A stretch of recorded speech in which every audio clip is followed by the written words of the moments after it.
Okay, is this one? Okay, it works. Okay, great. Okay, thank you. So we are here representing the CLIQ Association. CLIQ Association is a consortium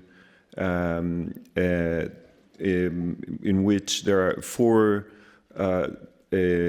certification bodies, and we are representing 3 of them, but the 4th one is included in this presentation because the data that we are presenting is also from the 4th university. I'm really glad to present my co-authors, Paola Masillo from the Università per Stranieri di Siena, Paola Vecchio from the Società Dante Alighieri, and I am Diego Cortés Velázquez from the Università degli Studi di Roma Tre.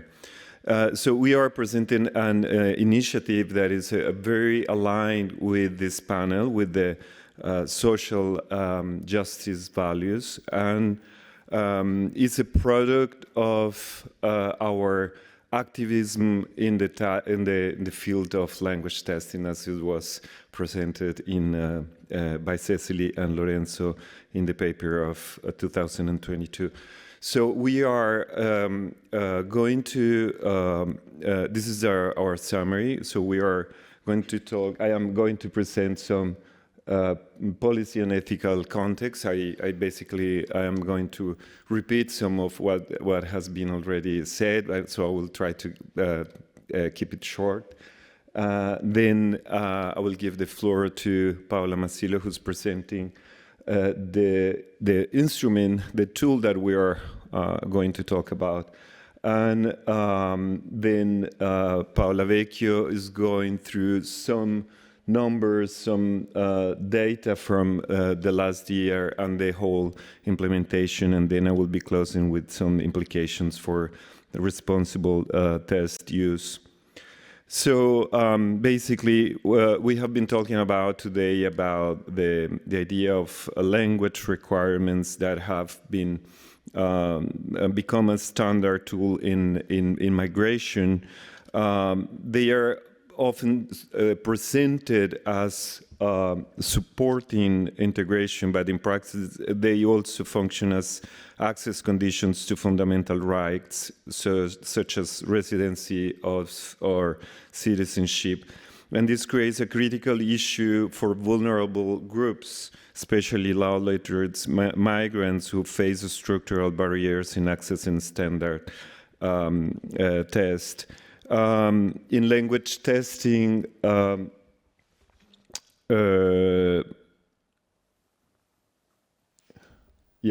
language testing, fairness is traditionally understood as a technical quality, so reliable scoring, valid constructs, absence of bias. However, as McNamara and Ryan argue, this is not sufficient. We also need to consider justice, that is the social consequences of test use. A test can be technically fair, but still produce unjust outcomes if it systematically excludes certain groups. So some scholars have been claiming for the social responsibility in language testing, such as Kronbach or Fulker and Davidson, but there are many others, and so you can see just 2 examples here.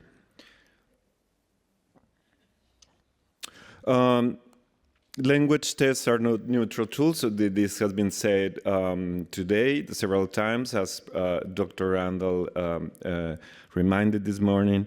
They are perceived as neutral tools.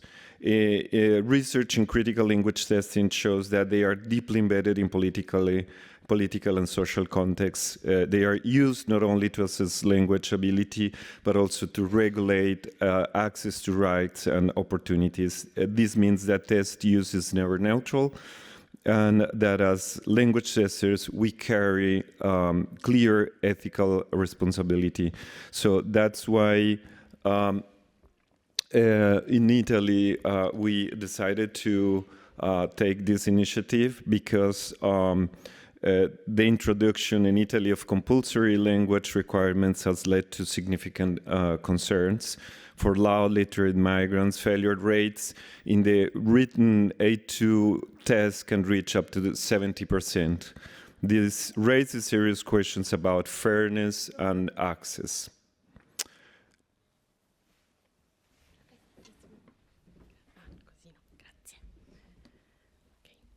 Hi, everyone. Okay, it works. Well, the CLIQ protocol fits within the framework of current legislation on the EU long-term residence permit. So in Italy, legislation introduced in 2010 a language requirement corresponding to level A2 of the CEFR. The target group consists of candidates residing in Italy who are required to demonstrate their language proficiency in Italian. As regards the rationale of the CLIQ protocol, we can say that it is distributed to all examination centers in Italy operating under agreement with one of the 4 certifying bodies of Italian as a foreign language. Its primary aim is to standardize procedures and practices across examination centers.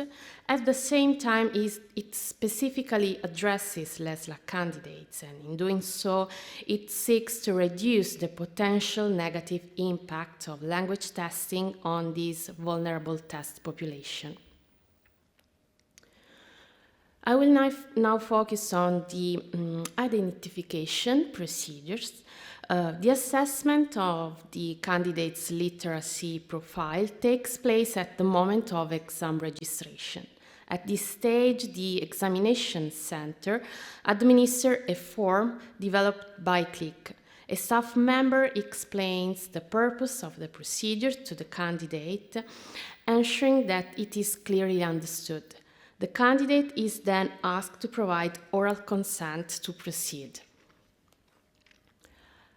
During the administration of the form, the examination center is required to ensure appropriate testing conditions.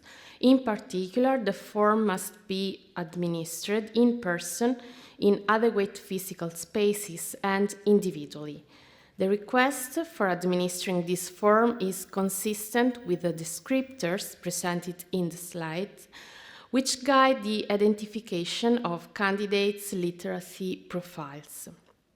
Moreover, it is important to clarify that the design of this assessment tool has been developed to safeguard not only candidates with no literacy skills, but also those with limited or functional literacy, thereby addressing a broader range of literacy needs.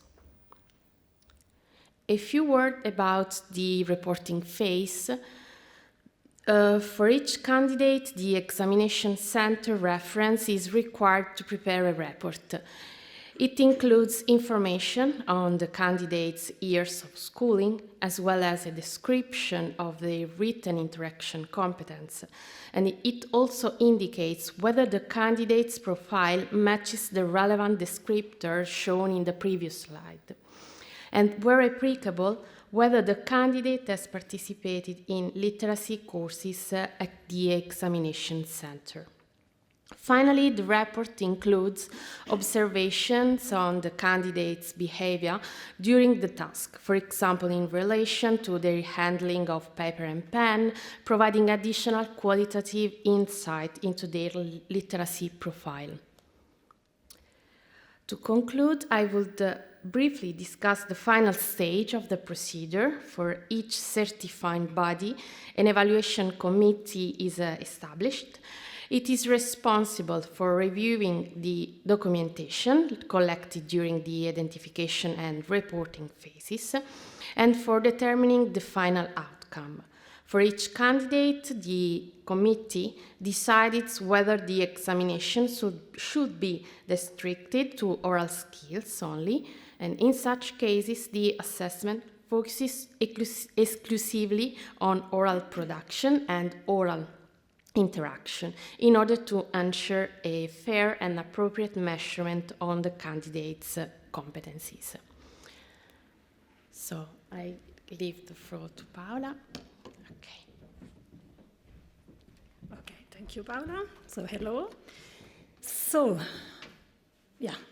So in 2025, 118 examination centers affiliated with one of the 4 certification bodies of the CLIQ Association implemented the protocol. 2,154 candidates completed the registration form provided by the center coordinators to assess their literacy skills. This represents 26.5% of the candidates who had registered at the centers and 12.9% of all candidates who registered to sit in a 2 exam of one of the 4 certification bodies the same year in Italy.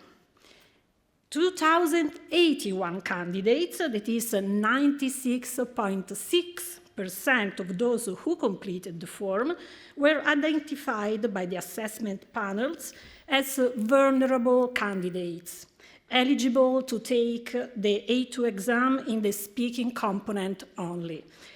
2003 actually set the exam, and 1,629 of them, that is 81.3%, passed and were awarded the corresponding certificate. Looking at the candidate profile, analysis of the data collected during the implementation of the CLIQ protocol reveals a diverse cohort in terms of country of origin, with 46 different countries represented. The highest number of candidates were from Bangladesh, who accounted for 23.7% of the total. They were followed by candidates from India, 14%, Pakistan, 12.8%, Nigeria, 10.7%, Morocco, 9.5%, and Senegal, 6.6%. Together, candidates from these 6 nationalities made up 77.3% of the cohort. The other 22.7% was made up of 40 nationalities, ranging from a few to around 100 candidates. One finding that deserves closer attention is that 3 of the most highly represented countries in our cohort, namely Bangladesh, Pakistan, and Morocco, are also among the top 5 countries of origin of asylum seekers in Italy, according to the 2025 immigration report by National Coordination Body of Integration Policies. Turning to gender, 68% of candidates are men, 19% are women. The high percentage of men reflects the demographic composition of the immigrant population at the national level for the most highly represented nationalities that we have shown in the previous slides.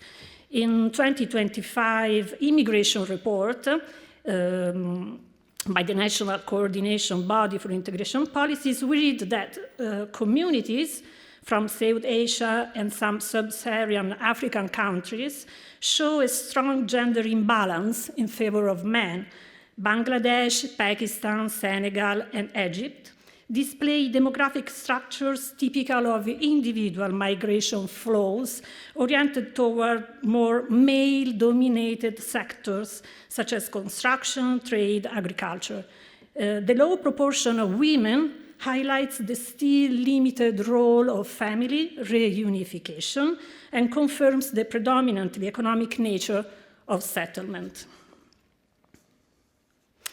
As for age, more than half of the candidates that took part in the CLIQ protocol fall within the 26 to 45 age bracket, as shown in this slide.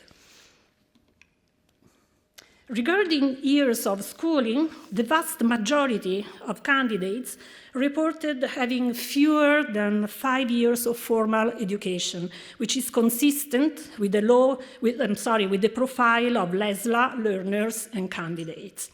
7.3% reported between 5 and 10 years of schooling, and only 0.2%, that is 4 out of 2,003 candidates, reported more than 10 years of schooling. Years of schooling does not show any significant correlation with gender and age, with the exception of those 4 candidates who reported more than 10 years of education. The last data point we will look at concerns employment status. The majority of candidates who completed the form, 83%, did not provide any information on this. We do not have enough evidence to determine whether this was intentional, probably yes, or whether the question was simply not understood. In any case, 15 reported being employed, 2% reported being unemployed at the time of completing the form. And you can see also the proportion of men and women employed and unemployed at the time of the collecting of data. So this concludes the presentation of data. Of course, we plan to carry out more in-depth analysis in the coming months, and I know that I have to give some closing remarks. I will keep it very short so we can have some questions if there are. So basically what we are showing is that there is a strong demand for this, and we think that oral interaction is a good solution, is one of the possible solutions that allows us to demonstrate the competence. There are some risks. There is the issue of comparability, whether an oral only certification can be considered equivalent to standard full skill system. There is the risk of misinterpretation by institutions. And finally, and perhaps most importantly, there is the risk of creating parallel or even stigmatized tracks where adapted pathways are perceived as less valuable. This initiative has important implications for responsible tests used. So we can promote equitable access to certification, allowing candidates to demonstrate what they actually can do. We are really sure that this is a very important, aligned with the ALTE, because we are providing evidence for policy and alignment between assessment and making decision. And we need to extending this impact beyond the testing, so fostering awareness of literacy pathways and opportunities for LESLLA learners that was presented in the by Lorenzo in his presentation. So I think this is all, and thank you very much, and sorry for the time.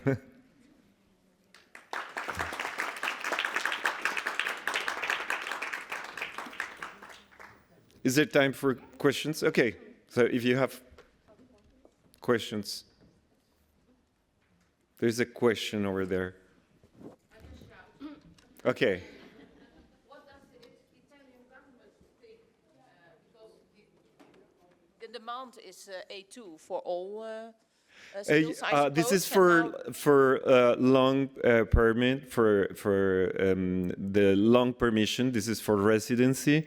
Yeah. So this was introduced in 2010, and in the last years, this need started to emerge. So we, in dialogue with institutions, created this protocol. So this is, in a certain sense, the fruit of the dialogue with the institutions. Okay. Another question? Maybe I I don't know if I understood your question. You asked if the government agree with this. Okay. They introduced, after the main law in 2010, where they required the A2 level in the 3 main skill, indeed, they offered the chance to adapt the version for low literate. So what we did is to offer an additional instrument in order to standardize these procedures, because in Italy, you can ask for a test in A2 level, both to one of our institution, but also to a national version of the test. So the aim was to standardize these procedures among all the actors involved in the offering the test. Okay, thank you. And another question, it was a bit too fast for us, but what is the test they do? They fill out a form, and based on that form you decide if someone is illiterate? Yeah, normally what happens is that they are not able to complete the form because they cannot read or understand or be able to write. So this is what happens most of the time, that they can partially complete the form or they cannot. So this is a indirect proof of their. No, I just wasn't sure about that. Yeah. I know that it was very quick.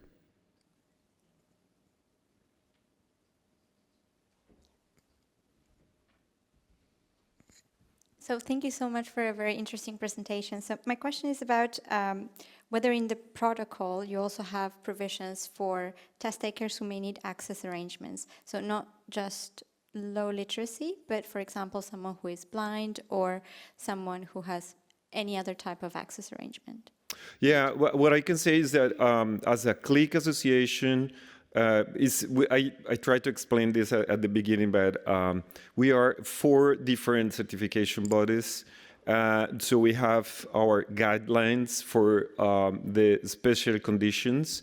We are working on a shared protocol for also this type of conditions, but this specifically is an initiative that was promoted by our association altogether. So, yeah, thank you. Okay, I need to stop. So thank you so much.